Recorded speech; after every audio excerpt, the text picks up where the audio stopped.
Hey everyone, probably it's time to begin, right? Thanks for joining us. I'm absolutely happy to welcome you to our webinar, Nearshoring Boom, Rise of Latin American Manufacturing. We will be discussing how to achieve maximum supply chain resiliency. But before we do that, before we start our panel discussion, and before I start introducing our amazing, wonderful speakers, guys, let me know if you can hear me properly, if everything's fine with the connection. So just give me a small feedback about that. Just something like hello in chat will be enough. I will really appreciate it. And at the same time, you know that some people have this tendency to be late a little bit. So let's give 1 or 2 minutes for participants to join us. I can see that people are actively joining right now. So while we have this 1 minute expectations for our attendee, let's just share your location. So where are you from?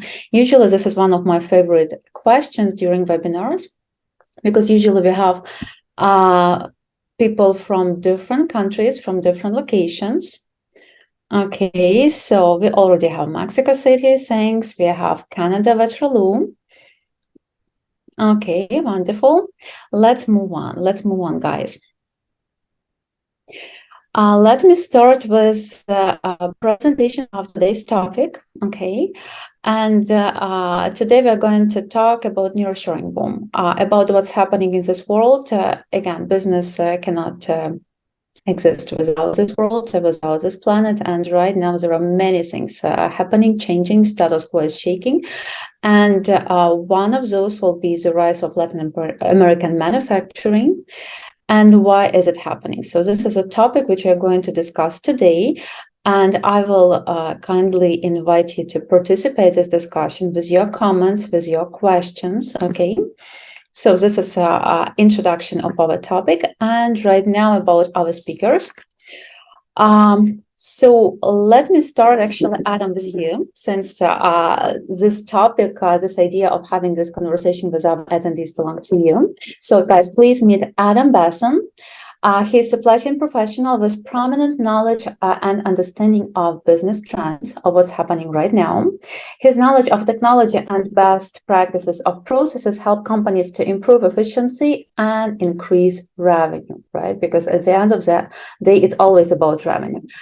He is founder and CEO at FlexChain Holdings, and this is actually a consulting company which helps clients to find right strategies to better perform supply chain and overall operations across continents and in different countries. He's based in the US, so please welcome Adam, our first speaker today. Nice to meet everybody. Thanks everybody for joining. Thanks for joining us, Adam. Thanks. Nice to have you here. Our second speaker, Maurizio Dazan. I'm absolutely happy to introduce you today. It is my pleasure to introduce you every time when you join our webinars. Great pleasure working with you. And mentioning Maurizio, let me say that he's a supply chain expert with a solid industry experience across countries and continents. So today we are speaking about global trends, right? Maurizio is a business strategist with a strong background in IT and digitalization. He is implementation expert whose projects are always perfectly planned and successfully delivered. Thank you for that, Maurizio. And he is founder and CEO in Logic Operations from Canada, Waterloo. So Maurizio, thank you so much for joining us today. My pleasure, Natalie. Thank you for the nice introduction. Thanks for being our speaker. Unfortunately, Daniel, who is a great expert if you're talking about Latin America legal questions and HR, unfortunately, he is not joining us today, but a list of questions which I have for him, I will ask to you, Adam and Maurizio. And let me also introduce myself. My name is Natalie Lobachak-Ekshi. I am VP of Partnership at GmbH Streamline. And my mission, guys, is to consolidate best supply chain experts globally and to make sure that they share with you their knowledge and their experience. So this is my mission. This is what I do. So welcome. if you don't mind, since more people joined us, let me ask the same question, guys. Where are you from? Share with us a little bit your geography, your location. We already okay. Right now we have several answers. So we also have Brazil. We also have Italy. We also have Mexico City, Turkey. Perfect. Canada, of course. Thanks, Mauricio. One more, Canada, US. Okay, great, guys. Thanks for sharing. Okay, Mexico. Thanks for sharing location for us and for speakers. It will be easier to build this conversation and to share with you knowledge that you really need today. Okay, let's move on. Welcome again. And let me please introduce actually our panel discussion logistics, what we're going to what you have to expect during this meeting.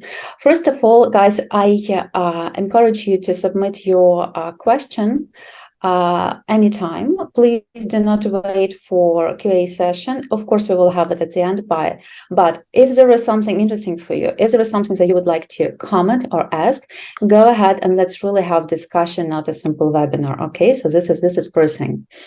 Now, we prepared for you beautiful handouts with a lot of details about markets in Latin America, most promising markets, and we will be sharing it with you a little bit later. So this is what you have to expect.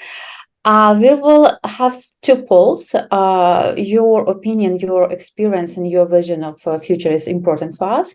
And of course, recording of this webinar is the same as all materials which we share with you today.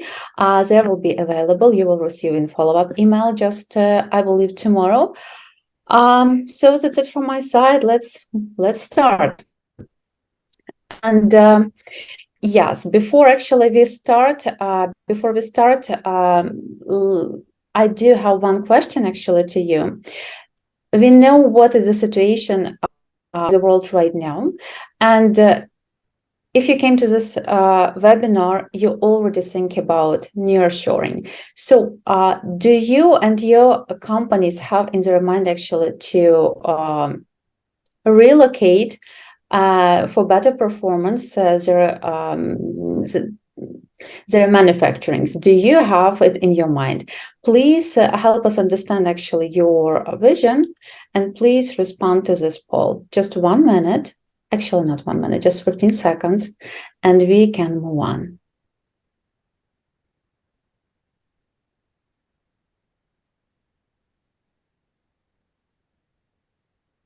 Okay, I believe that it was enough actually for us to have those answers.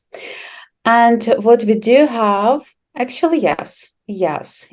I'm happy to see that you're already aware of this risk which we have and that you already think about it. Great. Let's move on to main discussion, actually, what we have to discuss today. Before that, let me mention that this webinar was organized by Streamline company. What we do, we provide a best possible solution for planning for companies which really want to be successful, which really want to stay in the business, to overcome any possible disruptions on the market. This is our mission. This is what we do. And this is why we organize meetings with best supply chain experts to respond to your answers. And coming to history and timeline. Right now we have offshore room, and I'm absolutely happy to invite our first speaker, Adam. Please let us know what's happening again with your clients, with those you're working with those you consult. What is the situation on the market, and why do you believe this is a situation which we have to discuss right now? For sure.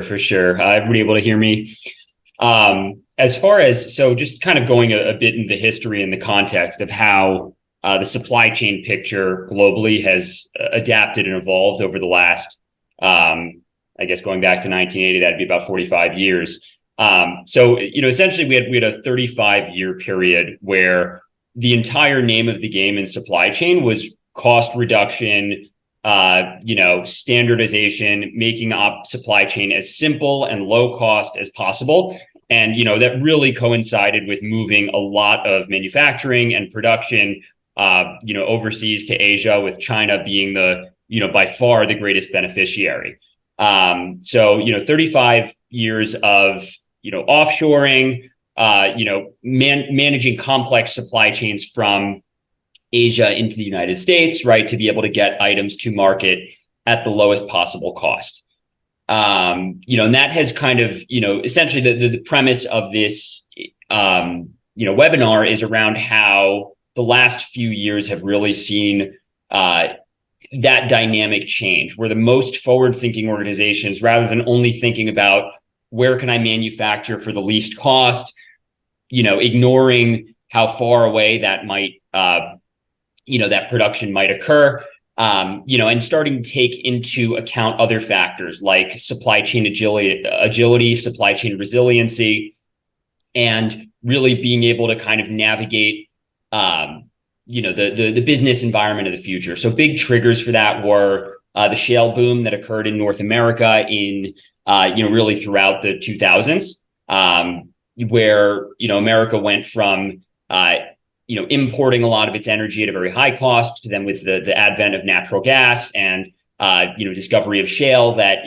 U.S. energy and the U.S.-based market energy became substantially cheaper than energy in China, which is almost entirely imported. Additionally, with COVID-19 was a huge kind of revelation and warning sign for a lot of, our clients and for a lot of companies that, have been in business for the last 30 years, seeing just disruptions in their supply chain that they had never imagined possible, where, cost, just to give a sense, right? The cost of moving a 40-foot container from China to, the East Coast of the United States went from about $3,000 per 40-foot container in late 2019. And then, during the, peak of COVID, those container costs went as high as $25,000. I saw even some containers going as high as $30,000, which just completely upended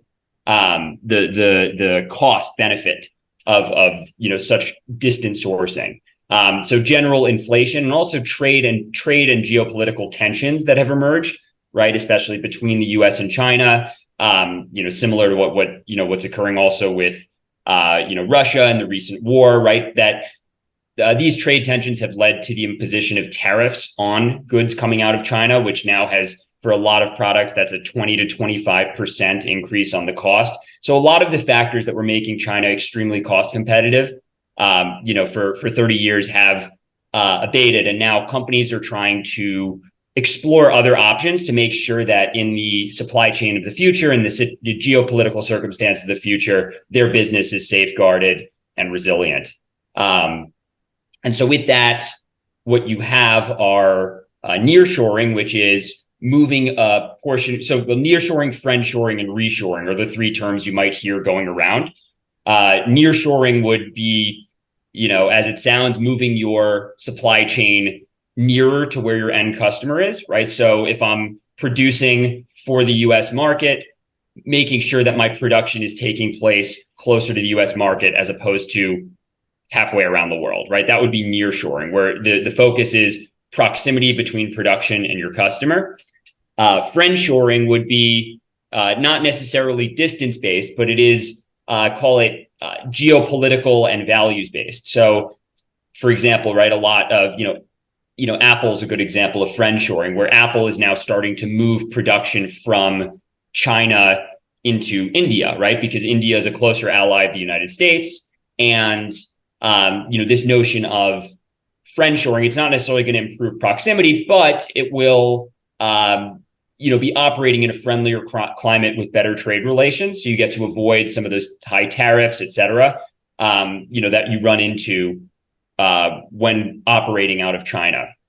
And then there's the third category, which is reshoring, which is that would be companies that during that big offshoring boom of 1980 to 2015 moved their production abroad, now actually bringing some of that supply chain back to within the US market, right? So instead of, nearshoring to Latin America or nearshoring to Canada, you'd be looking at nearshoring to the United States, right? So a good example of this would be, some of the major oil companies, right, that had moved all of their production abroad. And now with the advent of shale, they're focusing on building up their US-based capabilities, or also what we're seeing with chips with companies like Intel and some of the major chip manufacturers. So those are the three trends.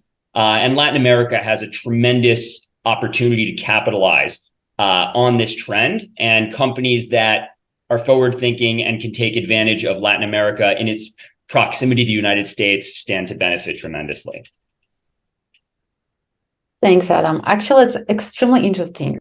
Really, I'm sure that it's interesting for our attendees, for me as well. Thanks for explaining all of these terms. Again, they're new to market, and it's really important to have experts who can explain them. So appreciate, and let's move on. Let's continue this topic. Let's focus a little bit on geopolitical risks and how should we think, analyze, and which risk actually are there right now for businesses? Yeah, for sure. So in terms of geopolitical risks, right? Obviously, I covered it briefly in the last slide, but for arguably from the time, right? So prior to, let's say, 1990, right, when you had the Cold War, and prior to that World War II, and prior to that World War I, we operated inside of a multipolar world where geopolitics and trade relations and spheres of influence would impact supply chains and how companies have to think about strategy in terms of where they're placing their operations. Once the Cold War ended and the US was essentially, the kind of unrivaled, world power, operating the world's largest navy, whereby they were essentially patrolling all of the world's oceans and able to safeguard free trade for all the different merchant marines that are operating out of different countries, right? So that created this opening where companies could create highly complex and distributed supply chains and trust that would not that everything would be able to move smoothly and they would be able to ultimately get their products to the customer. What we've seen in the last few years is that as the world is moving more toward great power conflict, right? With what you see in the war in Europe with Russia and Ukraine, what you see right now in terms of geopolitical tension between the US and China vis-a-vis Taiwan, what you're seeing now as well in the Middle East, right, which has implications for global energy production, right? Now we are starting to move back into an era where companies need to, rather than only thinking about cost, right, as the sole driver, right? Obviously, things like tariffs can impact that, but they need to also, they're incentivized now to think about continuity of their business and creating streamlined supply chains within networks that fit well together and are going to be consistent. And these incentives have been created in a way that we really haven't seen in most of our professional lifetimes. So it's it's a tremendous change that live events on the ground, as everybody's probably reading the news. And it's completely kind of changing the way businesses are approaching supply chain. And if I might add something to this, Adam and Natalie, one thing that's substantially different between the previous polarization eras from this one, because clearly everybody looking at the news in the last year and a half, 2 years, realized that we are seeing a rapidly polarization era again rising, is that the previous ones, there are a big difference between technology development from the West versus low technology development in the East.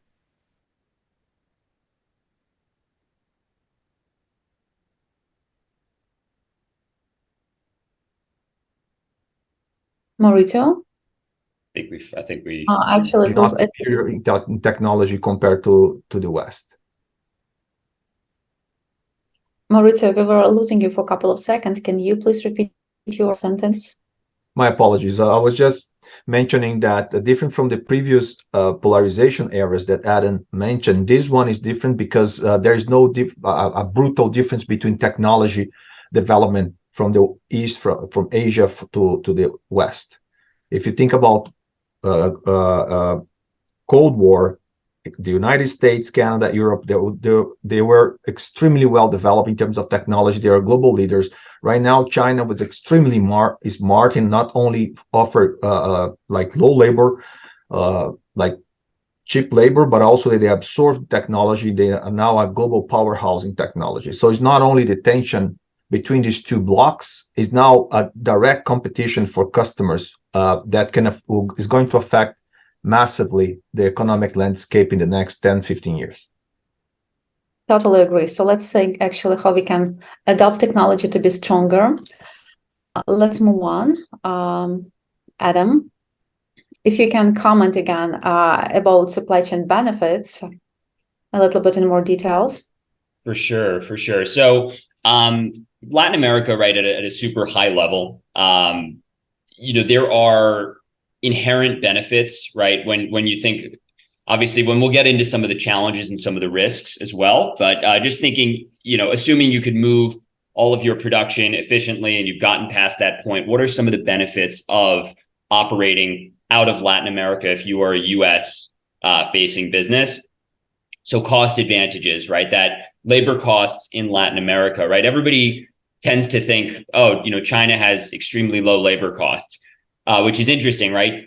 There are tremendous government subsidies that are, artificially keeping Chinese labor costs lower than they would otherwise be. But Chinese labor costs have actually come up pretty substantially in the past few decades, largely because, a lot of low-skilled labor moved into higher skilled labor, right? Middle class emerged that did not exist before.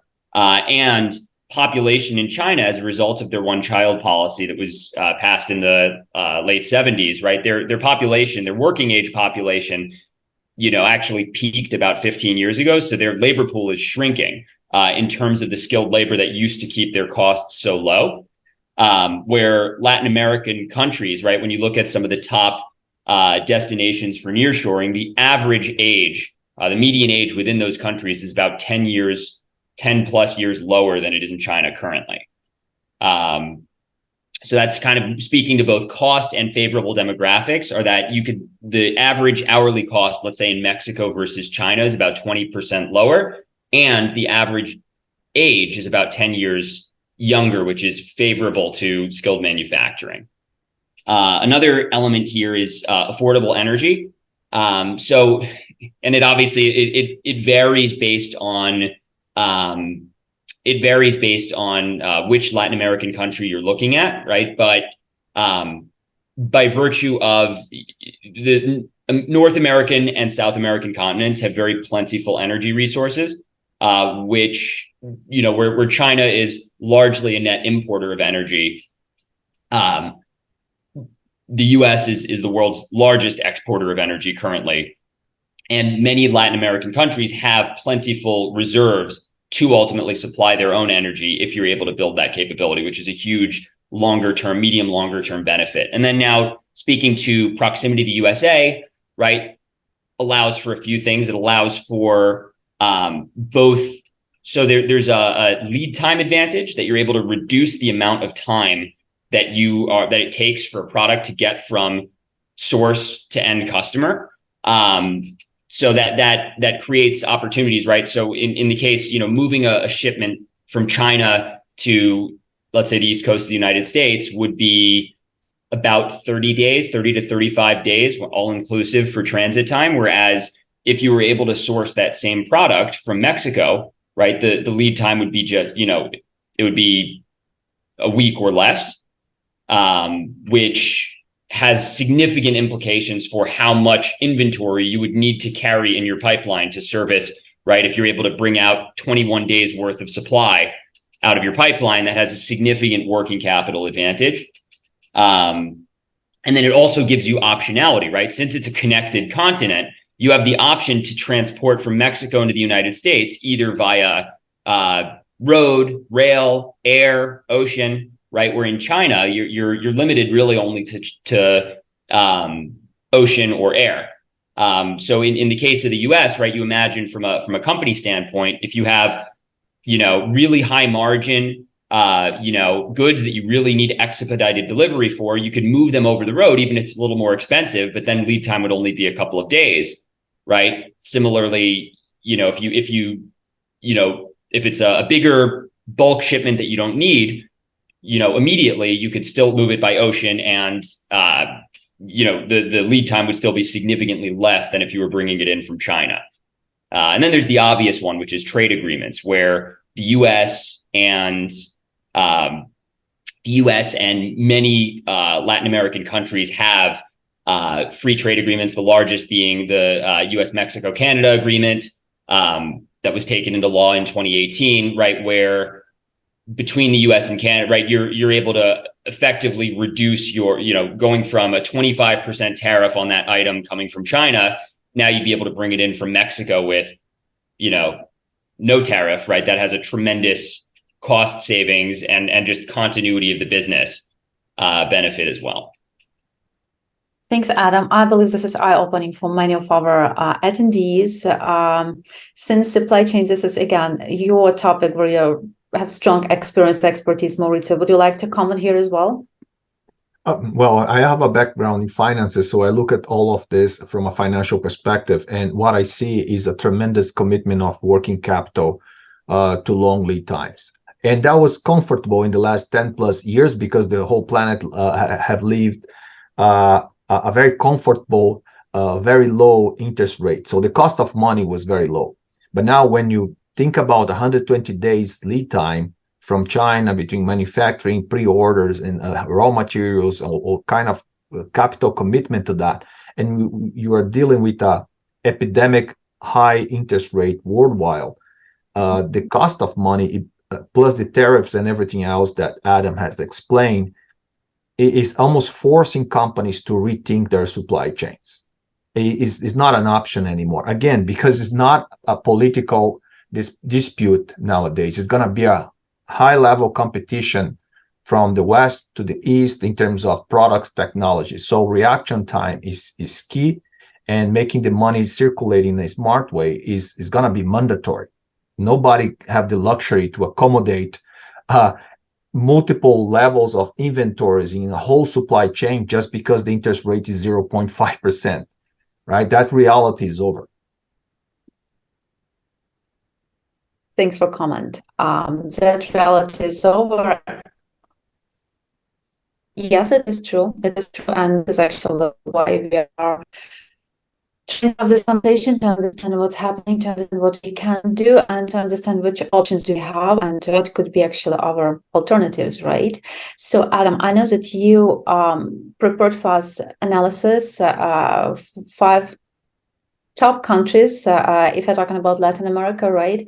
Would you like to elaborate a little bit? And again, I know that we have experts from those countries joining us today. So experts, attendees, if you'd like to comment and have some dispute, have a conversation, go ahead.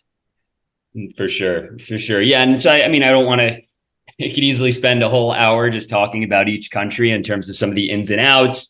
Which industries make sense in different ones. But I wanted to kind of just highlight 5 here, being Mexico, Colombia, Chile, Peru, and Costa Rica. And just this is really kind of just to send the message that Latin America, even though this was presented as a webinar for LATAM, it's not a monolith. It's not one country. Every country in Latin America is very different. And even as I was presenting some of the overall benefits between China and Latin America, those benefits manifest differently in different countries, right? Obviously, I gave the example with transit time in Mexico, right? And that's, a great example, but there's the transit time in Chile is going to be a very different story, right? Because that's obviously much further from the United States. So there's different, going to be different working capital benefits, et cetera, there. But I want to kind of just go through how you might think about it. And we'll give more details in a follow-up document that we're going to share that go into each country, some of the benefits, some of the risks associated with each. But, high level, right? Think about Mexico. Obviously, Mexico is probably the greatest proxy for China among this set, in the sense that China is very good for mid-level complexity manufacturing. So not quite high tech the way you see out of, let's say, Japan or South Korea, but but you would be able to get, things like automotive, electronics assembly, et cetera. That stuff is really great for China, right? Mexico is excellent within that sector, right? It's not as low cost as some of the other countries. So maybe for unskilled labor, it's, you want to, maybe Mexico isn't the best target, right? Unless you really need something that's right next to the United States. But Mexico, it has a well-established infrastructure, well-established economy, large labor force. Obviously it's part of the USMCA, so it has a complete free trade network with the US and Canada. And it's a relatively stable political environment relative to some of the other countries. So this is one where if you're looking at a more capital intensive business, Mexico might be a better option here than some of the others. But it's not necessarily going to be as cheap. Thanks. Again, right now we're discussing benefits. In the document which we are going to share, you will also have risks. We just don't have enough time to discuss everything. So let's move on. Colombia is next. What's your opinion about this beautiful country? Yeah, so Colombia is actually, so it's also a good, it's right on the border of Mexico. So it's quite close, in terms of, South American countries, proximity to the US. So there's definitely a lot of supply chain benefit there. It's, economy is growing rapidly. They have a free trade agreement with the United States. It's probably, in terms of the, right now, it has a big, there's a little bit of political disruption that's happened there in the last few months with the election of Petro and their desire to move away from being a major exporter of energy, which is their largest export right now. So there are, there's some questions about, where they'll be going economically, but they have, rising workforce, excellent skilled workforce. A lot of services-based businesses are moving to Colombia, and also items that are a little bit less capital intensive. So when you think like, home goods and furniture and food products and, mining, items where it's a little bit less capital complexity, a little bit more labor focused, that ends up being a good move for, for companies that are looking to get into Colombia. Okay, thank you so much. Thank you. Let's move on. Chile, your opinion about it?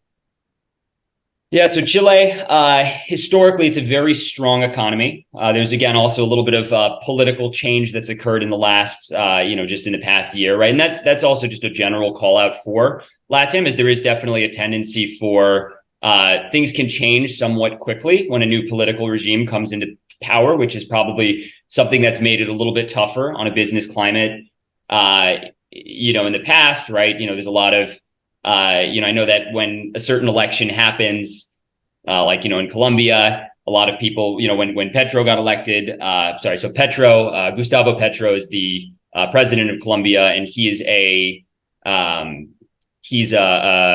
historically aligned with the left rebels, where, from Colombia's civil war. And a lot of people were wondering, is this going to be Colombia taking a turn like Venezuela took, et cetera? So a lot of these types of questions will come up when there's political change. And, the continent is moving somewhat left right now. Chile has a long history of political stability, very competitive, excellent, just, business regulation, economic, orientation toward free trade. It's relatively close to the United States, but geographically, it could be a little bit difficult just given where it's situated in the South.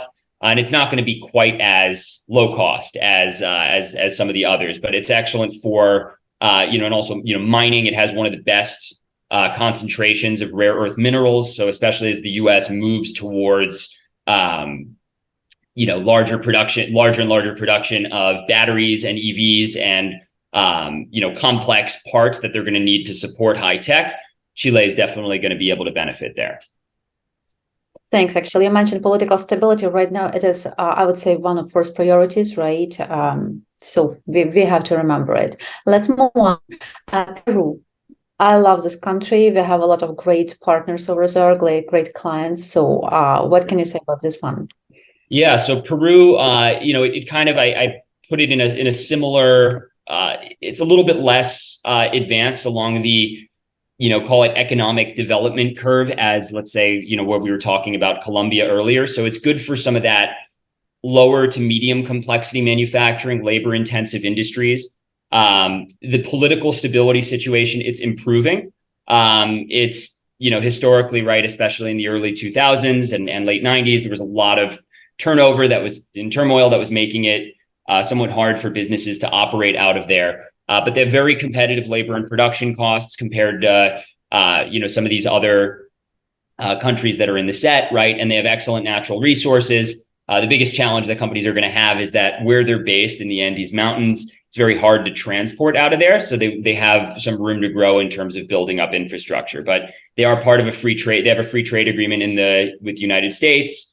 And so there's definitely a lot of opportunity for companies where industry makes sense in Peru. If you're able to kind of get some of those, get some of the groundwork in place, there's a lot of opportunity there. Thank you so much. Thank you for your comments. Costa Rica, one more interesting one. Yeah, so Costa Rica, very high skilled. It's actually, you're seeing like medical devices, IT services, sort of more high skilled, high knowledge industries. Are making their way to Costa Rica. A great benefit also of moving those types of skilled industries close to the United States is that the United States has a very large Spanish-speaking population, and the hours overlap is fairly similar, right? So companies that were producing or running services exclusively out of Asia, right? Their customers were on a different time zone, and it was sometimes hard from a staffing and management standpoint. So Costa Rica being able to absorb some of those higher end services sectors, as well as software development, other really kind of high skilled work. The challenge, I think, within Costa Rica is the labor costs are higher relative to some of these other countries, and it's a pretty small country, so there's not really that domestic market opportunity that maybe you get out of some of the other big countries, the Mexicos. The Mexicos, even Colombias of the world. So that's where it is with Costa Rica, but also good opportunity there for the right business. Thank you so much. I know that next one is supposed to be about challenges in these 5 countries, but we do have a question from Pablo. And question is, which do you believe are the downsides or challenges for making Latin America more successful? Probably let me move to next slide and we can discuss this question. For sure. Yeah. I mean, I think, sorry. Yeah, go ahead.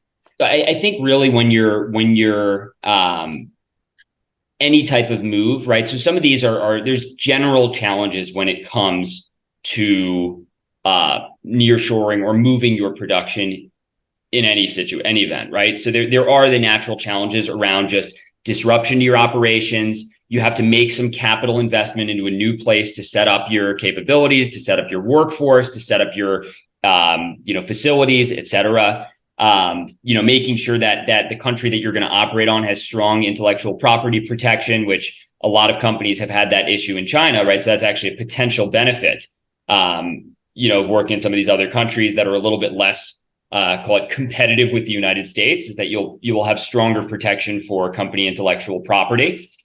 But really making sure that situation is secure, and also having an understanding of the local climate in the country you're operating out of. And, what is the political climate? Is there political stability? How favorable are general business regulations, et cetera? You really kind of have to, go through that whole process and make sure that you've really, checked all the boxes if you want to have a successful process. And I think that a company can get really burned if they just assume that, okay, I found a new manufacturer, I made a call, placed an order, right? It really is rebuilding your supply chain from the ground up. And especially here, right, since it's a lot of companies that are looking to do this at once, there's a lot of nascent industry that's really being created in these countries for the first time. And so, it's going to take a little bit of time, I think, especially for more complicated businesses. It's going to take some time till some of these, especially smaller economic footprint countries, are going to be able to support maybe the quality of service that you need. And so you have to kind of make sure that you're really watching it closely and doing it in a gradual way. But we'll speak more to that later.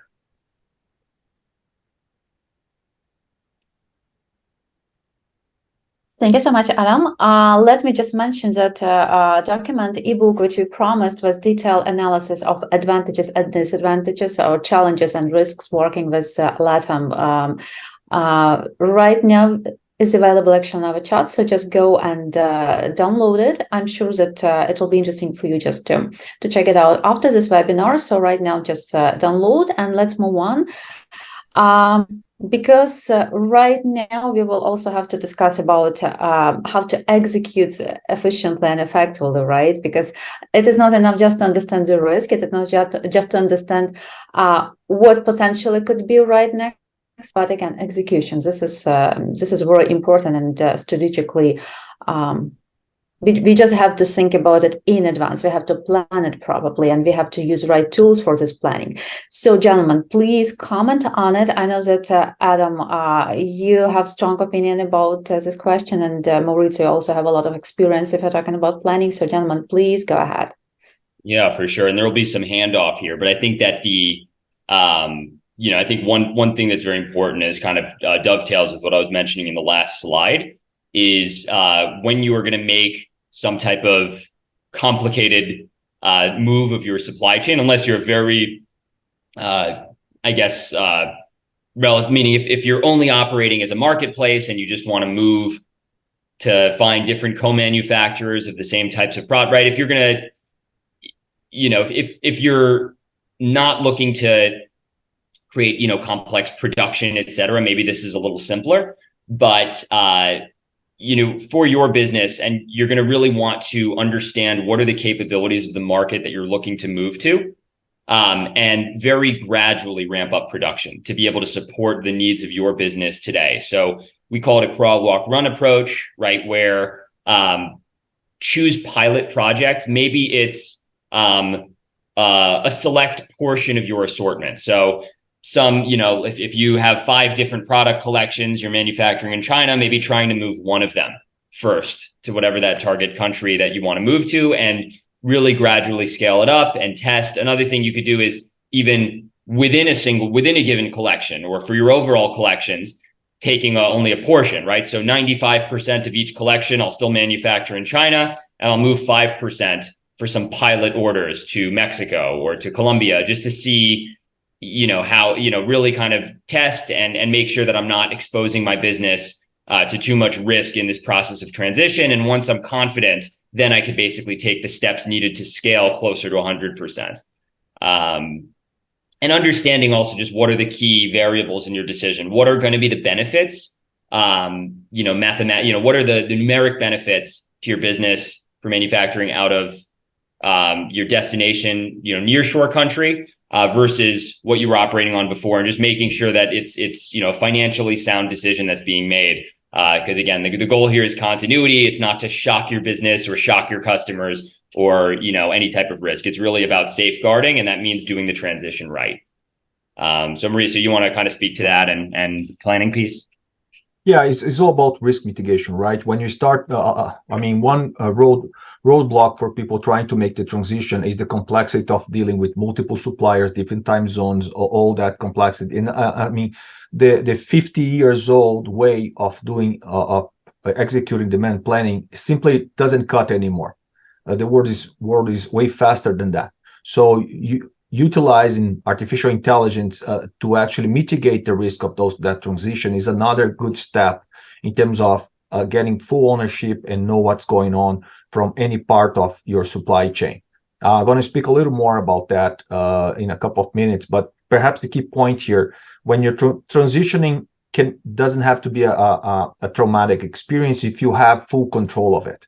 But how can you have full control of multiple variables if you're still using a 50 years old methodology for demand planning? I'm very critical of that, because if you look at business in general, all fronts, marketing, finances, operations, all of that we're facing massive progress in the last 2-3 decades. But in the last 50 years, demand planning, inventory optimization has just one improvement: Excel.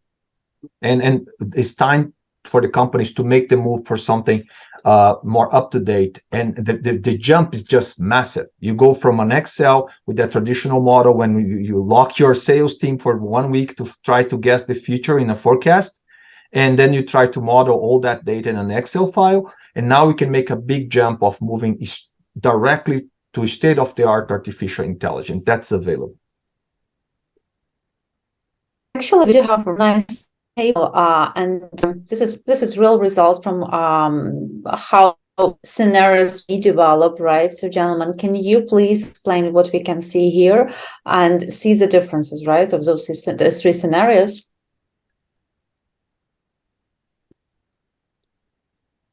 For sure. So I'll get started, and then Mauricio, if you do you want to speak to the the actual manifestation inside of Streamline.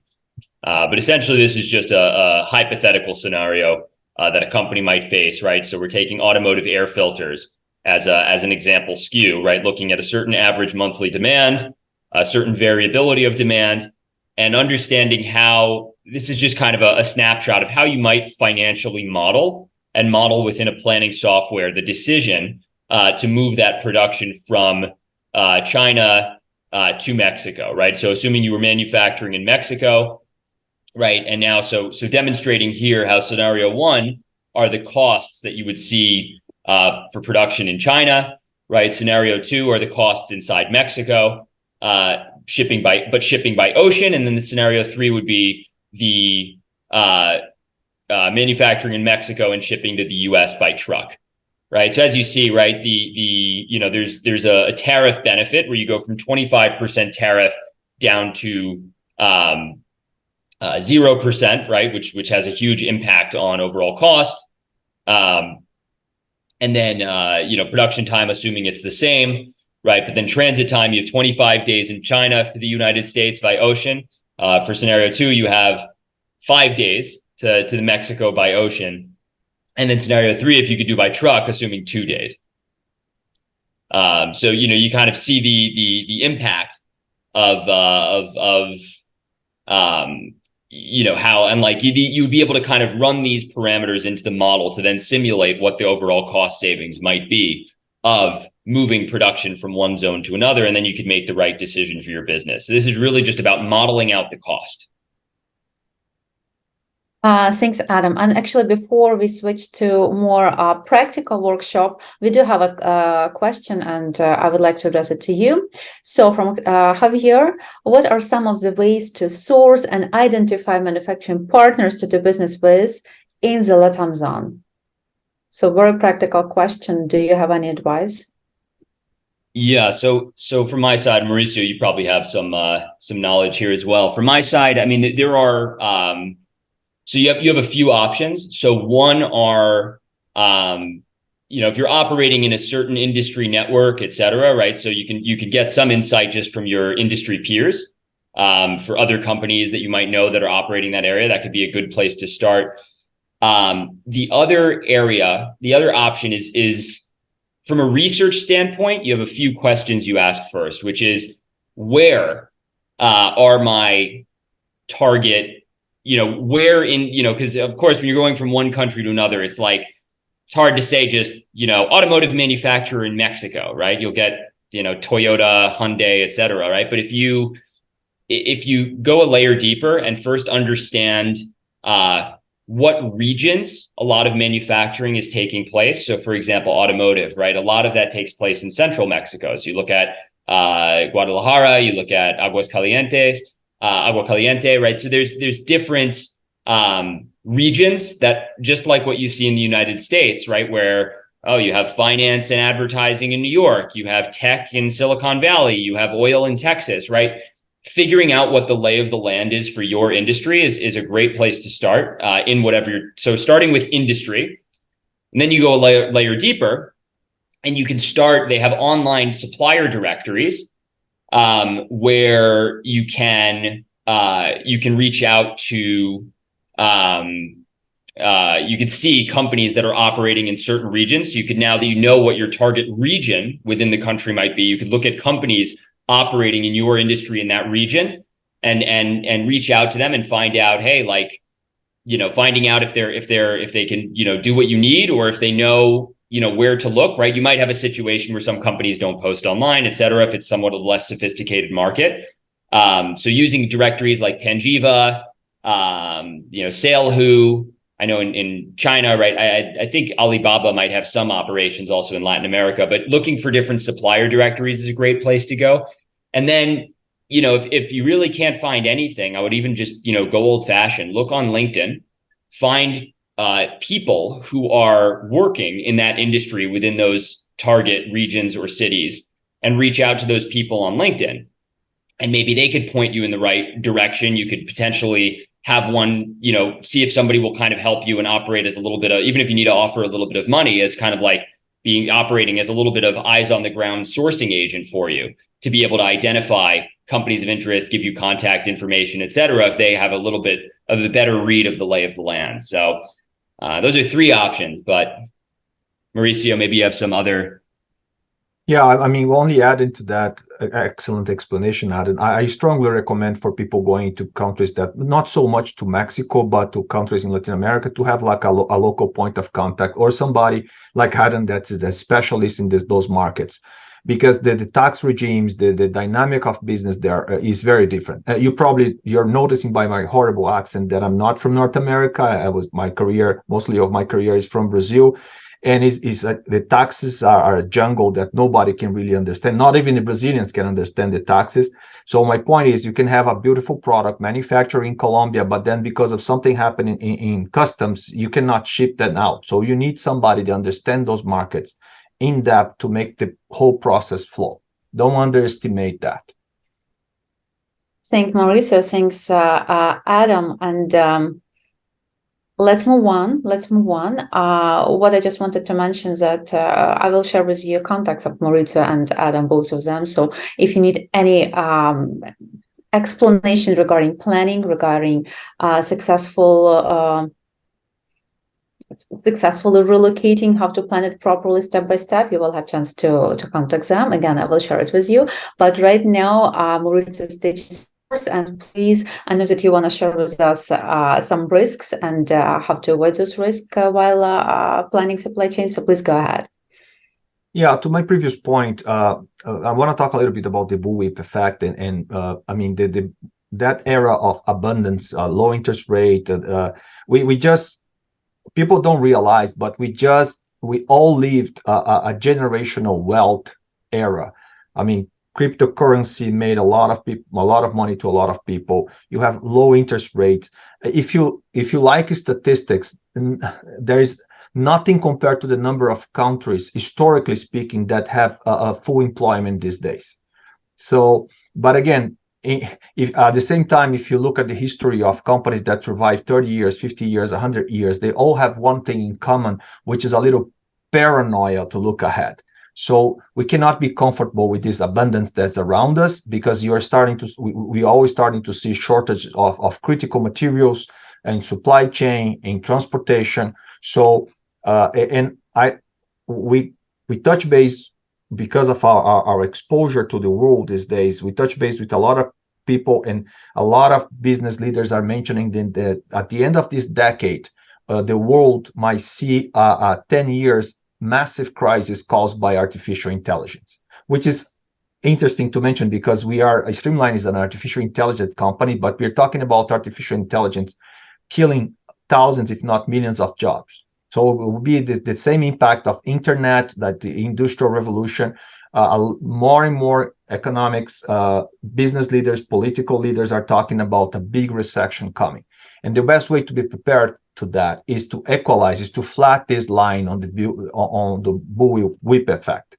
I call this working capital tsunami, because you cannot control as fast as you should the customer behavior. You have to create buffers in your distribution channels, in your suppliers. So if depending on the number of layers, you have to create buffers in your transportation, buffers in your warehouses, buffers in your raw materials to accommodate the variables that you cannot control. And that's the reality, but the money is not cheap anymore. And your competitors are doing something better. So artificial intelligence can flat this line or at least mitigate this risk a lot. And this is what I want to show you like real time, because we have just a couple of minutes left. Yeah, go ahead, please. We still have about like minutes. I think it's enough for us to do it. So go ahead, show your screen. Yeah, I want to quantify also Adam's point about that little chart with examples. So first of all, this is a Streamline initial page that's about calibration demand. The AI calculates not, of course, the AI is going to generate the transportation orders, POs, purchase order, transfer orders automatically for everything. So all that additional labor of dealing with Excel files or other systems is no longer necessary. But one thing that I really like about this tool, because it's highlighting the disruptions only. Here's what we call the money tree. So you can see this number in green is your excess inventory, and the number in red is potential loss of sales because lack or stockouts. And AI is calculating this sale by sale, and that's completely unique. Imagine that every time you make a sale, the Streamline, the artificial intelligence is recalculating your forecast online real time and adjusting everything, and with all the granularity you need. So just to give you an example here, the way the AI is powerful, here in this gray line, these are the sales, the company sales for that specific SKU, for that location, for that sales channel, for that group of products. And the blue line is the AI generating millions of dynamic simulations to forecast that the best forecast model here is a constant level. The red is what the AI is suggesting is going to happen. This red ribbon here is the safety stock that can and should be calibrated as well. And this is your inventory level. Okay, but without too many details, because we're running out of time, just to let you know, see this outlier here, the black dots. This is the AI telling you that's not using these outliers to calculate your forecast. But let me change this one for November, let's say to 2000 here. See, immediately the AI goes back and recalculate the number of periods to generate, and instead of a constant level, now is a linear trend. And that can go for seasonality, for intermittent models. I just made an example from the past sales, but this is what happened every time you make a sale. So you can have multiple models, always adjusting, always fixing, always targeting optimum inventory levels, and making sure that you're not going to lose sales. And to Adam's point about cost, look at these two numbers here. You have $2.8 million in excess inventory right now, not total inventory, only excess inventory. This is the money that should go back to your cash flow. And $4.5 million in potential loss of sales. Look what happened. This is what I call the supply chain calibration here. Look what happened if I get all these 90 days. This is just a sample database, but let me change these lead times from 90 days and 60 days only for these SKUs to 30 days. So I just did that. Now the artificial intelligence immediately simulating everything. Let's go back. So now instead of buying the necessity of buying $4.6 million, you just need to buy $1.4 million. That's $3.2 million that you don't need to buy anymore just because you equalize the lead times in your supply chain. And look what happened to your excess inventory. You move from $2.6 million to $5 million. That's another $2.5 million in products that you don't have to buy anymore. Actually, it is money that when you equalize, it's going back to your cash flow. I mean, only in this simple example, you can see the power of optimizing your supply chain. I mean, it should be good enough at least to entertain the conversation and to find the funding, the money to make transitions if you believe that's going to be good for your business. Right? Again, I can spend 1 hour showing more about the artificial intelligence, but for the sake of time, just to show a little, give you a little taste. We would love to have a proof of concept using your data. We are extremely fast to run proof of concept for you to play with the numbers with your data. I'll love to work with your companies on that. Thanks, Mo. Thank you so much. Mm-hmm. Let me get back. And again, about the bullwhip effect, just perhaps my final comment here. We have seen companies equalizing that line. We have seen companies, there's a beautiful business case of a pharmaceutical company in North America, big one, that using AI, they dropped their inventory by 50% after 8 months using the solution. I mean, the amount of dollars moving to the right place is just probably is the reason why I keep doing what I'm doing right now. Is just impressive to see. When I was introducing you today, Maurizio, I told that all implementations are well planned and deliver great success, and actually they're always with great ROI. It is true. So my pleasure actually to introduce you to our attendees. Guys, after this great discussion, can you please tell us again, are we on the same page here? What is your priority level actually for for facing what's happening in this world, right? For probably relocation, for mitigating risks. Do you have vision actually? When are you going to do, and if you're going to do? Is it urgent for you? Do you understand that yes, we have risk, and actually, what happened just in Israel just a couple of days ago, right? What's happening in the world? It is already a red flag for us. Do you have this vision? Is it urgent for you? Is it high priority? So again, you already plan to do it. You understand that these are steps which have to be, carefully planned. And maybe this is high priority for you. Is it important? You would like to do it, but maybe you don't have enough confidence, knowledge, resources, right? And maybe it's moderate priority. It is not something that really influence your business, so it is not your problem. So let us know, just are we on the same page here? What is your vision? Okay, for us it's important to understand our attendees to continue this communication. And continue this communication, actually, let me also share with you some next steps. Actually, no, I will not share. I will just ask Maurizio to comment, because when we were creating those next steps, Maurizio was one who created this concept. So can you please just explain each of them, and why do you believe this is the right sequence?